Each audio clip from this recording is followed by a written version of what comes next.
Trans Penninie Express is a train company operated by First Group over an area in the north of England and into Scotland. The franchise operates the majority of its services through Manchester, covering 3 main routes. The service provides rail links for major towns and cities such as Edinburgh, Liverpool, Sheffield, Hull, Leeds, York and Newcastle. The vast majority of the Trans Penninie fleet was introduced in the late 2010s under Project Nova. These consist of Nova 1, which are Class 802 train sets, Nova 2, which are Class 397s, and Nova 3, made up of MK5A fixed formation carriages paired with Class 68 diesel locomotives.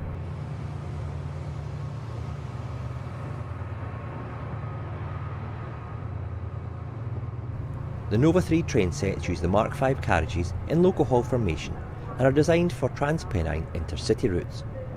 The choice to procure coaches was unusual for the UK market and is reportedly the first procurement of such rolling stock since the Mark IV sets for the Intercity 225 were delivered in the late 1980s. There have been 66 of these vehicles constructed for Trans Pennine by CEF, who are based in Spain, with 14 of these being driving trailers for use in the Nova 3 train sets. The service offers seating for 261 standard and 30 first class passengers. These coaches themselves are of a fully integral aluminium monocoque construction and are certified to run at 125 miles an hour. On board these new Mark V coaches you'll find 4 toilets, 3 of which are standard and 1 being of universal access, and the coach also allows the storage of up to 4 bicycles.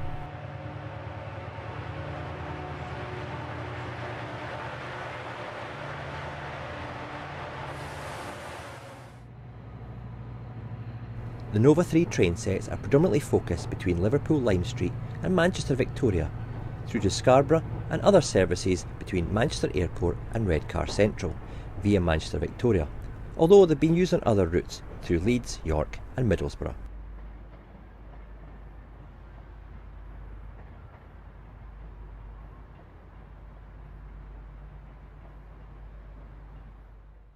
The Mark V train sets are hauled by a Trans Pennine liveried Class 68, which is leased from direct rail services.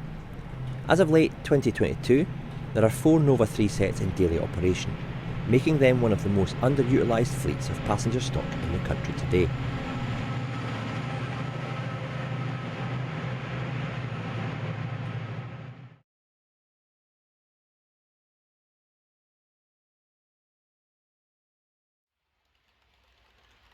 Accurascale have been the first company to model the Mark V coach, releasing it earlier this year to great fanfare and excitement.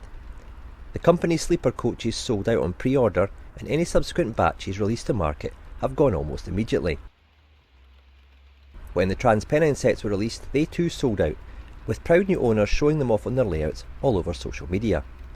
I was lucky to snap one of the last available sets up, paying £225, which in the face of it is pretty good value for money for a 5-car set boasting an extensive list of detail and features. However, do they pass muster at Dean Park, and do they deliver on the pre-release hype? Well, I'll be taking a closer look as I put these new models under close inspection. Now it's time to look at the Accurascale model. I'll split this into 2 parts. First I'll take a look at the passenger coaches, and then I'll take a closer look at the driving trailer. At first glance these models are jam-packed with detail. They ooze a wealth of features and the level of finish appears to be first class. In fact, on all the Mark V coaches the level of finish is practically flawless. I also pride myself on having a keen eye for detail, and these coaches have that in abundance. The tumble home of the coach from the window to the underframe is spot on, as are the proportions of the side of the coach. The windows look to have the correct curvature at the corners and are super flush to the surface, with no prismy effect on the fine glazing. I have to report that 1 or 2 of the window panels across the coaches were found to have slightly loose glazing. Care therefore must be taken when handling the coach, and avoid picking it up with your fingers on the glazing, as it appears to be finely attached in places. It's not going to fall inside the coach, but I felt I had to make mention of this. Through these windows we have the detailed interior, moulded in mid-blue plastic with tables and seats picked out in the appropriate colours. The painting of these details is crisp and neatly applied. The interiors are subtly lit with a realistic level of light. these lights being operated by a magnetic wand which is supplied in the pack. The pickups for powering the lights are cleverly designed and concealed. This allows a good connection, and a flicker-free operation of the lights is assured with a stay-alive power pack on board each coach, so there's no need for fitting of expensive decoders to each of the 5 vehicles. This angle affords us a better view of the pickup design, with a single pickup on each axle, and with each axle having opposing insulated bearings to prevent a short circuit of the lighting, problem-free operation is assured. The bogies are fantastically well produced, with characteristic exposed wheel sets a world away from the Mark III and Mark IV bogie designs. The bogies have free movement and pivot, which should ensure trouble-free running over even the poorest of track work. Moving to the doors, and these are flush to the outer skin of the coach, as per the real thing, with very fine shut lines to represent the plug door design being neatly picked out in black. The door itself is picked out in a dark grey with a wealth of beautifully printed details, including coach information and buttons. The exquisite printed detail continues on the side of the coaches, with the Trans Penninie logo and small First Group logo being represented as well. Looking at the underframe, which for me is a feast for the eyes, etched fan grills and mesh grills are so neatly done, with even the fans being visible. There's also detailed parts fitted here that represent air tanks and the effluent tanks from the onboard toilets. There are also jumper cables, separately fitted and moulded conduit, as well as very fine but robust feeling steps. There's a wealth of printed detail here, which even includes tiny but readable CEF data plates on each bogie frame. I've never seen a coach with so much detail added to and printed on the underframe and bogie area. It's astonishing the length Accurascale have gone to in this area, and everything is so neatly done, with no signs of glue marks on the separately fitted parts or fuzziness on the printed details. That continues onto the livery application, with the eye-catching and impressive TPE livery a joy to look at. The edges of each colour are crisp, and crucially the colour scheme is positioned correctly. There's just the right level of satin sheen to the overall finish, and this is consistently applied over the whole model. I particularly like the quality of the gradient fill on the light blue swoosh here. How the factory manages to do this is unclear, but it's just perfection. Destination panels are supplied for fitting, and this is a straightforward operation, but does require care if glue is to be used.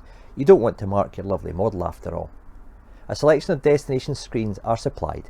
This one has been fitted with Liverpool Lime Street. The orange cantrail stripe is consistent, straight and true, with no hint of wobble along the length of the coach, and it even navigates the complex detail at the end of coach E without any issue. Moving up to the roof, and this is fairly plain and uneventful, but captures the Mark V perfectly well, with thin seam lines and some vents present. Moving to the ends of the coaches, and the Mark V has a wide, bulky gangway, which is captured by Accurascale. The vehicle on the left is coach E in the formation, and this is the one that backs onto the Class 68, and therefore only has a gangway at one end. Looking at the blunt end, we've got some fine wire pipework, along with jumper cables and a tiny warning symbol. How the factory gets these tiniest of details in the smallest of places really is amazing. This end has lightly sprung buffers, with all other coaches being free from them. As the coaches are set up in fixed formation, there's no need for buffers within the design. Couplers are of a kinematic design, with these being free moving with a very positive spring return action. Tension lock couplers and magnetic couplers are supplied in the pack, this example having the magnetic versions fitted. I'll look at these during my test, both being pushed and pulled by the Class 68. The driver trailer passenger areas follow the same vein as the other coaches, with bulletproof quality and livery application. So let me focus now on the cab area. The sweeping curve and slope on the nose is bang on, and the way the curves meet the straight edge of the buffer area is really well captured. And there's a lot of separately fitted and moulded detail around this area. The buffers are softly sprung and replicate the rather unusual shape of the prototype. The large window affords you a good view inside the cab, which is rather plainly decorated. I'd like to have seen a little bit more detail on the driver's console, in keeping with the cabs on Accurascale's other models. The window wiper is made from plastic and captures the look of the substantial mechanism. Perhaps an etched one would improve this feature even further. However, if you're like me, you'll be more than happy with the part fitted as standard, and I really am being a wee bit picky here. Lighting features in this area are dependent on the function of the decoder fitted. However, if you're using a 6-function decoder, you've got the whole suite of lighting features available, from the headlight to the high level headlight, destination board and cab interior light. Under the buffers there's some extremely fine brackets along with more jumper sockets and pipework detail. The livery application on the driving trailer is stunning, with the fading of the dark blue into lighter tones perfectly printed, and there's not a waterslide transfer in sight, so it just goes to show that even the most complex liveries can be printed if the company is prepared to invest the time and the effort into it. The final jewel in the crown is at the driver's door, and believe it or not, these handrails are separately fitted. They're so fine and flawlessly attached. The whole set is packed with every detail you could want. It makes me question what could be done to improve this model. Will we be seeing moving driver door handles and moving wiper blades in the future? Who could rule it out? One thing that irks me about this livery is the lack of a traditional yellow warning panel at the front. And while I recognise that this is no longer a legal requirement for locomotives and driving trailers to have, I do prefer a yellow panel to be present. Now call me conservative or just an old fart, but I know what I like. However, I'm not denying that the overall look of this livery is one of the most impressive in existence today. Okay, it's now time for the best bit, running this set on Dean Park. For this I've been kindly given a matching Class 68 from fellow Scoonie Hobbies creche member Ryan Gray, who's also a member of the Cooper Mother Railway Club. This will allow me to faithfully recreate the train as in service today. I've got my own Saltire livery Class 68, but to do this set justice, I really needed a TPE liveried one, even if I think it's in need of a yellow warning panel at the front.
Okay, well that was really good fun. The coaches ran smoothly and without any wobble or unwanted movement.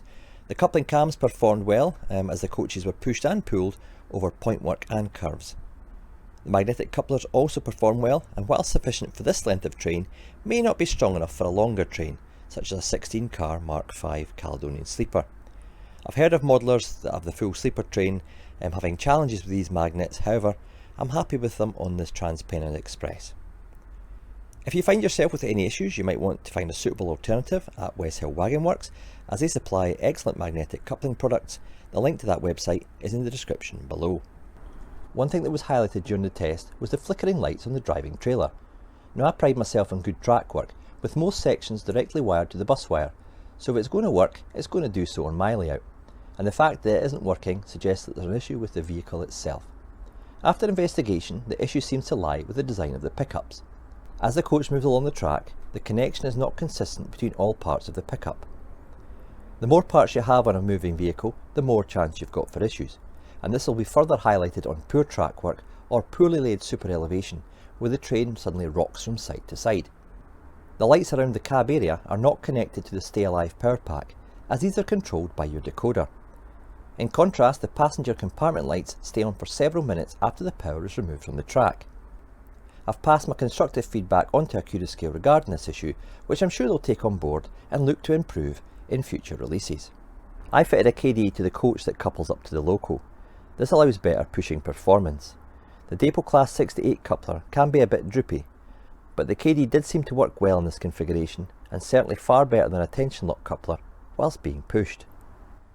Okay, and there's my ratings. It's a pretty positive picture across the board. Livery application is 5 out of 5 all day long. It's one of the best liveries I've seen on a model. It's truly exceptional. There's not a glue mark or untidy assembled part throughout the whole pack of the 5 coaches, so really I'm impressed by the way they've been presented.